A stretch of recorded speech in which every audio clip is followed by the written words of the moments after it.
হরিণালয় থেকে বেরিয়ে 30 টাকা করে টিকিট কেটে গেট 6 দিয়ে আমরা ইকো পার্কের ভেতরে ঢুকলাম।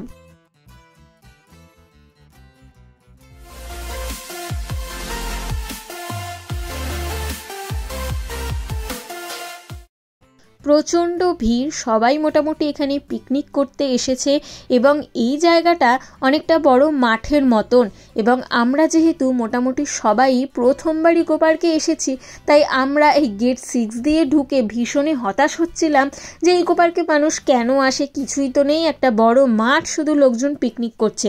আসলে যা কিছু রয়েছে রাইডস বা যা রয়েছে সবই ওই গেট 1-2 এর দিকে রয়েছে, এই গেট 6 এর দিকে সেরকমভাবে কিছুই নেই। 3:30 বেজে গেছে, তাই সবার আগে আমরা ইকো পার্কে ঢুকে রেস্টুরেন্টে ঢুকলাম। আমি নিয়েছি একটা ফ্রেঞ্চ ফ্রাইস, এছাড়া দাদা নিয়েছে একটা ভেজ থালি এবং ফ্রাইড রাইস চিলি চিকেন নেওয়া হয়েছে।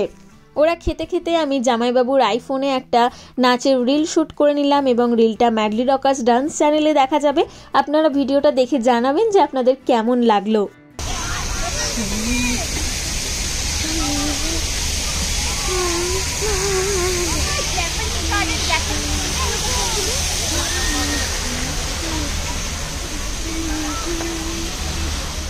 সুন্দর ঝর্ণাটা পেরোলাম, তারপরে আমরা খুঁজে যাচ্ছি যে এখানে আছেটা কি। জাপানিজ গার্ডেন, টয় ট্রেন কিছুই চোখে দেখতে পাচ্ছি না, এছাড়া বোটিং সব রয়েছে কোথায়। তারপরে আমরা যখন ধীরে ধীরে এগোচ্ছি বুঝতে পারলাম যে আমরা খুবই বাজে একটা গেট দিয়ে ঢুকেছি, যেখান দিয়ে গেট 1-2 এর দূরত্ব অনেকটা এবং সেইখানে না গেলে কিছুই পাওয়া যাবে না। চলতে চলতে চোখে পড়লো একটা সুন্দর টয় ট্রেন রাখা রয়েছে ঘুম স্টেশনের আদলে। আমরা ভাবলাম এটাই বুঝি টয় ট্রেন চড়ার জায়গা, কিন্তু এখানে শুধু 10 টাকা দিয়ে ছবি তোলা যাবে। ভেতরে ঢুকে আর ছবি তুলিনি, বাইরেও এত ভিড় যে এখানেও ছবি তোলা পসিবল হয়নি। 2 মিনিট দাঁড়িয়ে আমরা এখান থেকে বেরিয়ে গেছি। দেখতে পেলাম কত কত স্কুল থেকে পিকনিকে নিয়ে এসেছে ইকো পার্কে। আমরা যখন স্কুলে পড়তাম আমি তো কোনো পিকনিকেই যাইনি, আমাদের স্কুল থেকে আমাদের ব্যাচে কোনো পিকনিকেই নিয়ে যাওয়া হয়নি। 11-12-এ তাও দেখেছিলাম জিওগ্রাফির মেয়েরা সায়েন্স সিটি গেছিলো, কিন্তু আমাদের ভাগ্যে সেটুকুও জোটেনি। আপনারা কি গেছেন কোথাও স্কুল থেকে পিকনিকে? কমেন্ট বক্সে আপনাদের অভিজ্ঞতা জানাবেন, আমার পড়ে ভালো লাগবে। এটা হলো মাস গার্ডেন, বিভিন্ন রকমের বিভিন্ন রঙের মুখোশ এখানে প্রদর্শনীতে রয়েছে। মাস গার্ডেন দেখে আবার শুরু হলো আমাদের অজানার উদ্দেশ্যে যাত্রা, অর্থাৎ আমরা ঠিক আর কতটা গেলে যে আমাদের সেই কাঙ্ক্ষিত জিনিসটা দেখতে পাবো সেটাই ভাবছিলাম। একটা শুধু লম্বা রাস্তা আর দুদিকে মাঠ আর গাছ, যদিও এইটাও দেখতে ভালো লাগছিল কিন্তু তাও মনে হচ্ছিল যে কতক্ষণে সেই জায়গাটা আসবে যেখানে আমরা যেতে চাইছি। বিষ্ণুপুরের মন্দিরের আদলে তৈরি এই স্ট্রাকচারটি, এখানে অনেকেই ছবি তুলছে এবং এই সুন্দর বিকেলের রোদে ছবিগুলো ভীষণ সুন্দর আসছে।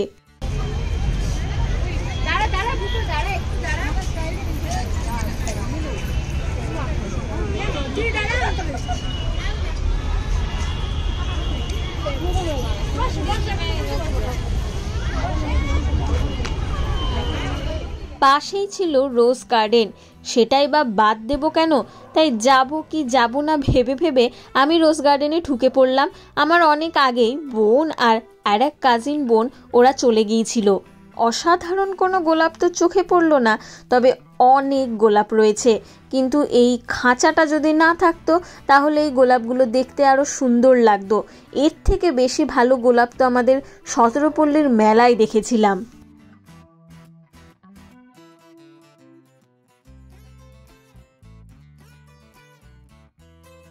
গোলাপ বাগান শেষ হতেই চলে এলাম নদীর কাছে। এই জায়গাটা সত্যি ভীষণ সুন্দর লাগছে। ইচ্ছে ছিল স্পিড বোটে চড়ার, তবে 5:30টায় সেটা বন্ধ হয়ে যায় এবং আমাদের এখানে আস্তে আস্তে 5:30টা বেজে গিয়েছিল। এছাড়াও কায়াকিং রয়েছে, সেটা বোন করেছে কিন্তু আমি আর যাইনি, কারণ টয় ট্রেনের জন্য লাইন দিয়েছিলাম। আমাদের সাথে যে পুচকেটা ছিল সে টয় ট্রেন চড়ার জন্য একেবারে উৎসুক হয়েছিল এবং অবশেষে দেখা মিলল টয় ট্রেনের। ও তো দেখে ভীষণই খুশি। তবে আমার যেটা মনে হলো বোটিংটা এই বিকেল বেলায় রোদ কমে গেলে করলেই ভালো লাগতো, কিন্তু এখানে 5:30টার সময় সব বন্ধ হয়ে যায়।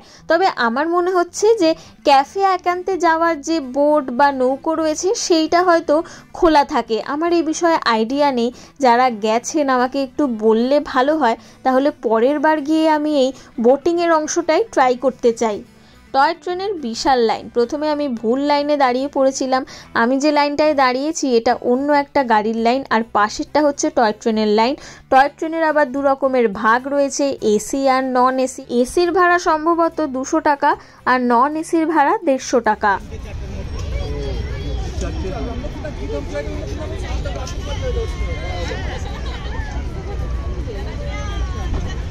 চোখের সামনে দিয়ে শেষ বোটটা ছেড়ে দিল। যখন জিজ্ঞাসা করলাম যে আর যাওয়া যাবে কিনা, বলল না, এটাই শেষ বোট, এরপরে আর কোনো বোট ছাড়বে না।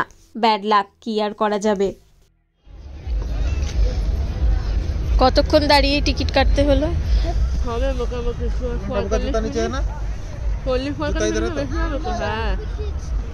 আরো আধা ঘন্টা ওয়েট করতে হবে ফর নেক্সট ট্রেন। उसका चश्मा है तो मून का बैग कौन सा है? টয় ট্রেনের নিয়মটা বড় অদ্ভুত। একটা ট্রেন ছাড়লে তারপরেই তার পরের ট্রেনের টিকিট দেয়। কতক্ষণ অপেক্ষার পরে টয় ট্রেনে যেটুকু ঘোরা হয়নি সেটুকু টয় ট্রেনে করেই ঘুরলাম। ইচ্ছা ছিল ক্যাফে একান্তেটাও যাওয়ার, কিন্তু সেটার সুযোগ হলো না। পরের বার এসে ইচ্ছা আছে শুধুমাত্র জলের যে রাইডসগুলো রয়েছে সেগুলোই করব এবং ক্যাফে একান্তেতে যাব। টয় ট্রেন 45 মিনিটে পুরো ইকো পার্কটা ঘুরিয়ে দেয়, কিন্তু আমরা ঠিক করেছিলাম যে আমরা আবার গেট 2 এর সামনে এসে নামবো না, আমরা 7 ওয়ান্ডার্সের সামনেই নেমে যাব এবং সেখান থেকে 7 ওয়ান্ডার্সে ঢুকবো। 7 ওয়ান্ডার্সের জন্য কিন্তু আবার আলাদা টিকিট রয়েছে এবং আইফেল টাওয়ারটা কিন্তু তার অন্তর্গত নয়। ঝিলটা রাতের বেলা কি সুন্দর লাগছে। কেন যে রাতের বেলায় যেতে দেবে না? অন্তত বোট তো অ্যালাউ করতে পারে, কায়াকিং না অ্যালাউ করুক রাতের বেলায়। আমার তো খুব ইচ্ছা করছিল নদীর মাঝখানে গিয়ে বসে থাকি। এছাড়াও চোখে পড়ছিল যে কিছু কিছু বিয়ে বাড়ির জন্য ইকো পার্কের আশেপাশের কিছু জায়গা সাজানো, সেগুলো হয়তো ব্যাঙ্কোয়েট হবে। তাছাড়াও ওই যে দেখা যাচ্ছে ইকো আইল্যান্ডটা, তার মধ্যেও একটা বিয়েবাড়ির জন্য কিন্তু সাজানো ছিল। এ বিয়েবাড়ির যে খরচ কত জানতে মন চায়, কেউ যদি জানেন একটু কমেন্ট বক্সে জানাবেন। এরপর চোখে পড়ল ধামসার ইন্টেরিয়ারটা, কি সুন্দর লাগছে। যদি কখনো সুযোগ হয় একটা সাঁওতাল গানের নাচের ভিডিও আমি এখানে করব। এবং এরপর চোখে পড়ে জাপানিজ গার্ডেনও, অর্থাৎ যেগুলো আমরা আলো থাকতে থাকতে খুঁজছিলাম সেগুলো আমরা অন্ধকার হওয়ার পর টয় ট্রেনে চাপার পর দেখতে পেলাম। তখনই বুঝলাম যে আমাদের ওই গেট 6 দিয়ে ঢোকাটাই ভুল হয়েছে। সব কিছুই রয়েছে এই গেট 1 আর 2 এর দিকে, তাই ইকো পার্ক আসলে সবসময় গেট 1 বা 2 দিয়েই ঢুকতে হবে। ওই হরিণালয় দেখে গেট 6 দিয়ে ঢুকলে পরে এই সমস্যা হবে, অর্ধেক জিনিস দেখাই বাদ পড়ে যাবে।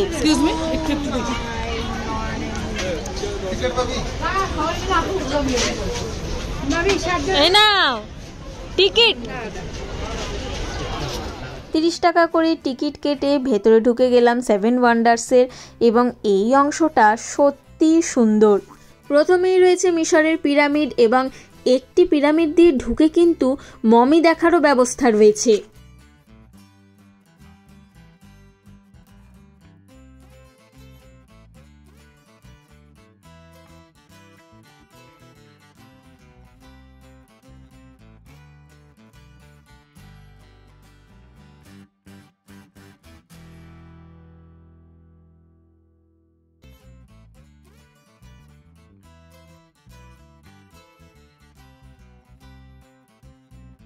তাজমহলটা এমন একটা জায়গায় রাখা যে যে কোনো অংশ দিয়েই তাজমহলটার একটা ভীষণ সুন্দর ভিউ আসছে।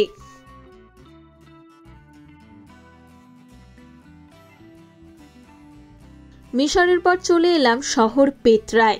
এটি মূলত পাথরের আর্কিটেকচারের জন্য বিখ্যাত ছিল, এবং এখানের পাথরের গোলাপি রঙের জন্য এই শহরকে কিন্তু রোজ সিটিও বলা হতো।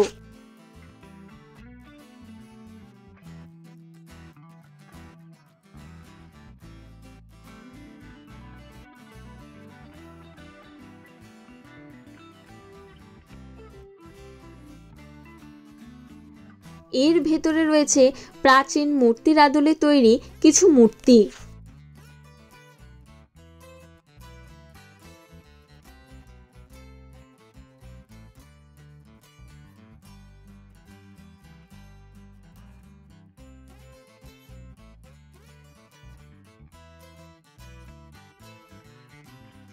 এরপরে এলাম মোয়াই স্ট্যাচুর সামনে।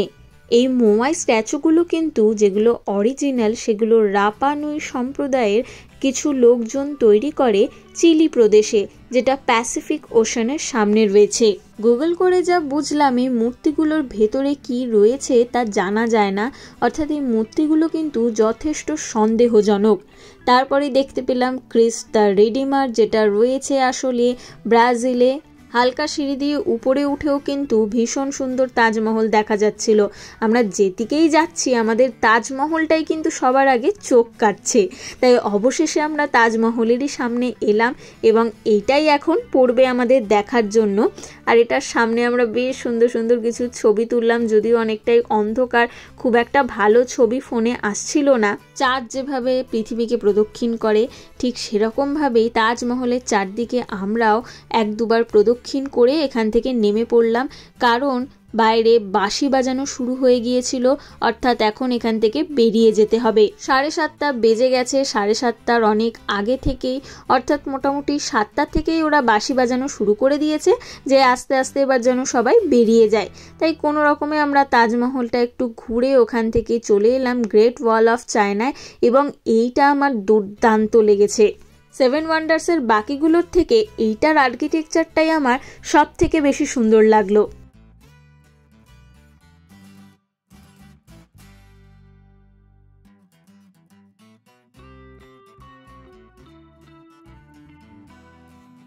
গ্রেট ওয়াল অফ চায়না সুন্দর, এটা ঘুরে আসলাম।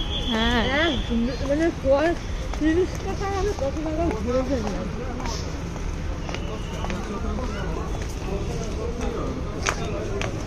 30 টাকায় 7 টাকা। ওদিকে বাঁশির আওয়াজও বাজছে, পাল্লা দিয়ে আমরাও তাড়াতাড়ি পা চালিয়ে কোনো রকমে কলোসিয়াম প্রেক্ষাগৃহটা দেখে তারপরে বেরিয়ে পড়লাম ইকো পার্ক থেকে।